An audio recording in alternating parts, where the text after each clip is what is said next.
चर्चा की शुरुआत करेंगे।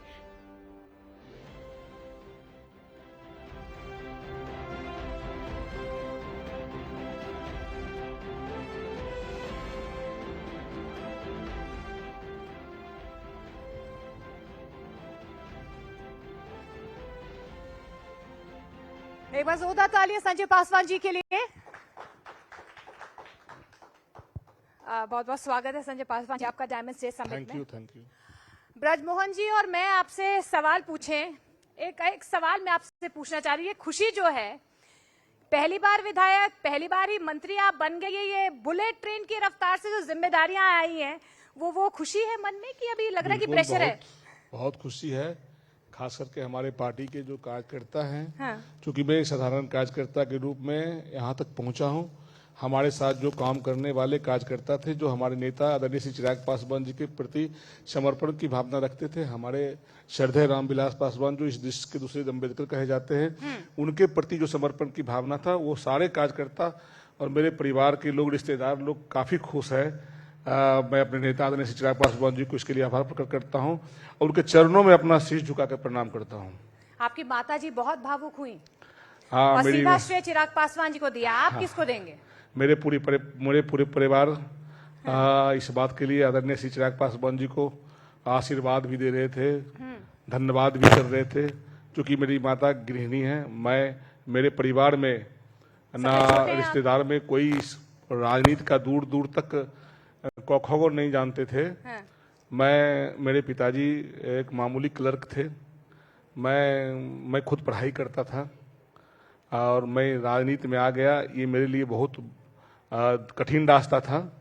बावजूद मेरे पिताजी ने मना किया था कि भाई राजनीति का रास्ता को आप मत तलाशिए, आप पढ़ने लिखने वाले हैं। मेरे परिवार में लग रहा है कि सही फैसला लिया। अगर आपके पिताजी ने आपको रोका होता तो आप हाँ, मैंने पिताजी का बात माना था, लेकिन बावजूद हमारे नेता आदरणीय श्रद्धेय रामविलास पासवान जी मेरे गांव, मेरे मोहल्ला में गए थे, तो मेरे पिताजी ने ही अरेंजमेंट किया था। मेरे मौसा जी थे, वो सब लोगों ने उनके आगमन का अरेंजमेंट किया था और बल्कि मैं सजाया था, मैं खुद सोफा वोफा वगैरह टेबल वगैरह लगाया था, तो मैं उनसे प्रभावित हो गया था। फिर मेरे रास्ते 97 में उनके साथ हो लिया। मैं कठिन दौर से गुजरता गया लगातार और उन्होंने मेरे अच्छे घर भी नहीं थे, खपड़े का मकान था जहां आदरणीय श्री रामविलास पासवान जी 3 बार कैबिनेट मंत्री रहते हुए वहां पर आए, मेरे घर पर आए। मुझे अच्छा लगा था और मैं बहुत खुश हूं। संजय जी, जिस बैकग्राउंड से आप आते हैं, जिस पृष्ठभूमि से आते हैं, रामविलास पासवान जी को संघर्ष करते हुए आपने देखा, दलितों के लिए, पिछड़ों के लिए वो जी जान लगा के काम करते थे। वहां से राजनीति में आना, जबकि इसके पहले आपने कोई पोस्ट होल्ड नहीं किया है, आपको उम्मीद थी कि इतना बड़ा मंत्रालय आपको मिलेगा? मेरे नेता का एक नारा था, मैं उस घर में दिया जलाना चल रहा हूं जहां सदियों से अंधेरा है, और इस नारे को जन जन तक पहुंचाया गया।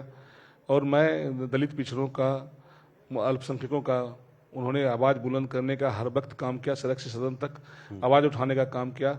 उनसे ही प्रेरणा मिला था, मैं उनके साथ हो लिया और उनके कदमों से कदम मिलाकर मैं उनके साथ रहा। संयोग से हम लोग के बीच आज के दिन में नहीं है। उसके बाद मैं कई पदों पर वहां पे रहा, पार्टी की स्थापना हुई थी। मैं उससे पहले दलित सेना का छात्र का अध्यक्ष हुआ करता था। छात्र का अध्यक्ष होने के नाते मैंने बहुत काम किया था वहां पे। फिर मैंने पार्टी का स्थापना हुई, 2000 में युवा का अध्यक्ष बनाया गया था बेगूसराय जिले का। फिर राष्ट्रीय सचिव बने थे, दिवंगत नेता रामचंद्र पासवान जी ने हमको राष्ट्रीय सचिव का पद बनाया था, वहां भी हमने अच्छा काम किया। फिर हमारे नेता आदरणीय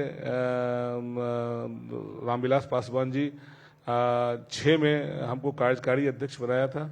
आपको ये बात ज्ञात होगी कि प्रधानमंत्री और होम मिनिस्टर दोनों कह चुके हैं कि बिहार में जितने गन्ना मिल बंद पड़े हुए हैं वो शुरू होंगे और 25 नए शुरू होंगे।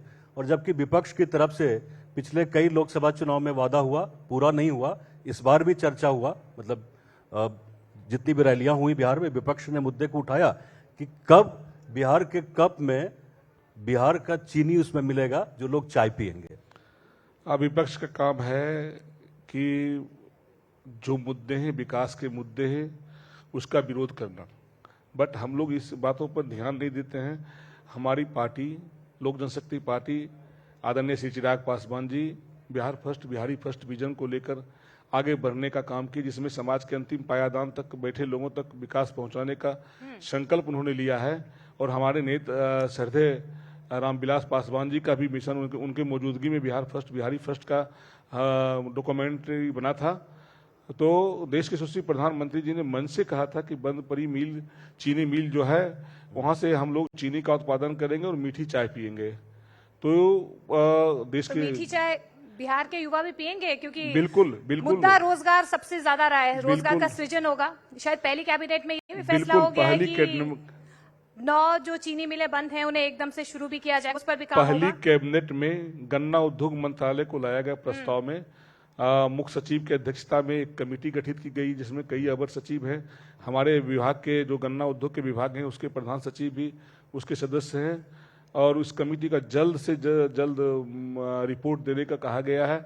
बंद पड़े मिल भी खोले जाएंगे और जो नई मिल चालू करने हैं उस पर भी ये लोग रिपोर्ट करेंगे। जो मुख्य सचिव हैं जिनकी अध्यक्षता में बनी है, माननीय मुख्यमंत्री जी काफी गंभीर है। उन्होंने सीधा कहा कि जनादेश जनता ने हमको दिया है, इतनी बड़ी जनादेश दिया है, तो हम लोग युवाओं को रोजगार कैसे देंगे, पलायन को कैसे रोकेंगे। सरकार पूरी तरह से गंभीर है। निश्चित रूप से ये हम लोग मीठी चाय पिएंगे चीनी का। लेकिन संजय जी, आप मुख्यमंत्री जी को गंभीर कह रहे हैं, लेकिन गंभीर और सरल तो आप भी हैं, लेकिन टफ डिसीजंस लेने पड़ेंगे। तैयार हैं आप? बिल्कुल तैयार है। चुनौतियों को स्वीकार करना पड़ेगा और पलायन को रोकने के लिए, चूंकि जब हम लोग घूम रहे थे आशीर्वाद मांग रहे थे चुनाव के समय में, और नेता भी जब आशीर्वाद मांग रहे थे, तो एक आवाज उठी थी कि पलायन सबसे बड़ा मुद्दा है, पलायन को रोकना है। तो ये एक बड़ा ये मामला है कि हम लोग कैसे पलायन को रोकें। उसके लिए रोजी रोजगार, युवाओं को रोजगार देना पहली प्राथमिकता है। 50 लाख युवाओं को रोजगार देने की बात पहले हो चुकी है और दिया भी गया है मुख्यमंत्री जी के नेतृत्व में।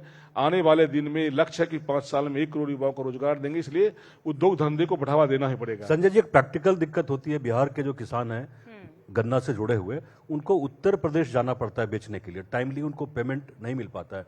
तो इसके लिए क्या रोड मैप है, क्योंकि गन्ना का सीजन भी जल्द ही आएगा। आपको पता है कि ठंडी के मौसम में गन्ना की पेराई गांव सब में हो जाती है शुरू बहुत जगहों पे।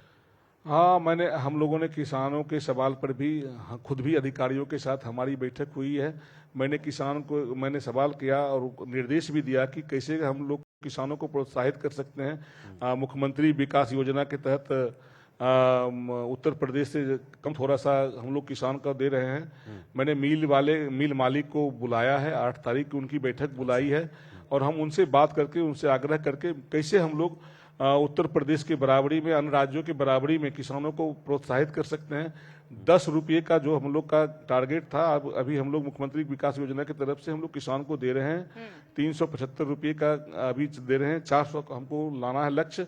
इसलिए हम लोगों ने किसान मिल मालिक को बैठक बुलाया है, उनसे आग्रह करेंगे कैसे हम लोग किसान को प्रोत्साहित और किसान के लिए कई योजनाएं हमारे पास है, किट वगैरह है, बीज वगैरह है। तो इन सब को हम लोग प्रोत्साहित करेंगे, सेमिनार लगाएंगे और किसानों को बीच खुद जाकर अपने पदाधिकारियों को ले जाकर उनके साथ बैठक करेंगे। ज़्यादा से ज़्यादा हम लोग बढ़ावा देने का काम करेंगे। आप लोग जिस सामान्य बैकग्राउंड से आते हैं, क्या उनके लिए राजनीति में आना, क्योंकि जिस तरह का हम लोग कॉस्ट इन्वॉल्व है देख रहे हैं विधानसभा में, कितना मुश्किल था? आपको लगा था कभी कि टिकट भी मिलेगी और जो वाम दल का गढ़ माना जाता है बेगूसराय, बखरी से आप जीत भी लेंगे? लगभग 3 दशक हो गए मेरे राजनीतिक जीवन के। मैंने एक झंडा, एक नेता, एक छत के नीचे काम किया। मुझे पूरा भरोसा था अपने नेता आदरणीय श्री चिराग पासवान जी पर। पार्टी टूटी थी, परिवार टूटा था, नेता काफी विचलित थे, हम लोग खुद दुखी थे कि इतने सालों का पार्टी टूट गया, परिवार टूट गया। हम लोगों ने संकल्पित हुआ, नेता हमारे 5 जुलाई को आए थे हमारे बड़े साहब के जयंती पर। हम लोगों ने काफी तैयारी किया था। उसके बाद उस समय ना तो विधायक थे, न एक सांसद थे। बावजूद हम लोगों ने इतनी तैयारी किया था, 5 जुलाई को पूरे बिहार के हमारे कार्यकर्ता आकर पटना एयरपोर्ट से लेकर हाजीपुर तक की लंबी लाइनें लगा दिया, गाड़ियों का काफिला लगा दिया। समर्थक हमारे पास लाखों हैं, हमारे नेता का कद बड़ा है। पार्टी टूट गई, हम लोगों ने एक संकल्प लिया था कि पूरा समय हम लोग देंगे और नेता को बड़ा करने का काम करेंगे, पार्टी को मजबूत करने का काम करेंगे। हम लोगों ने किया। पार्टी के 5 सांसद हम लोग जिताए, 100% स्ट्राइक के साथ हम लोगों ने जिताया। आज हमको 29 सीट मिली थी।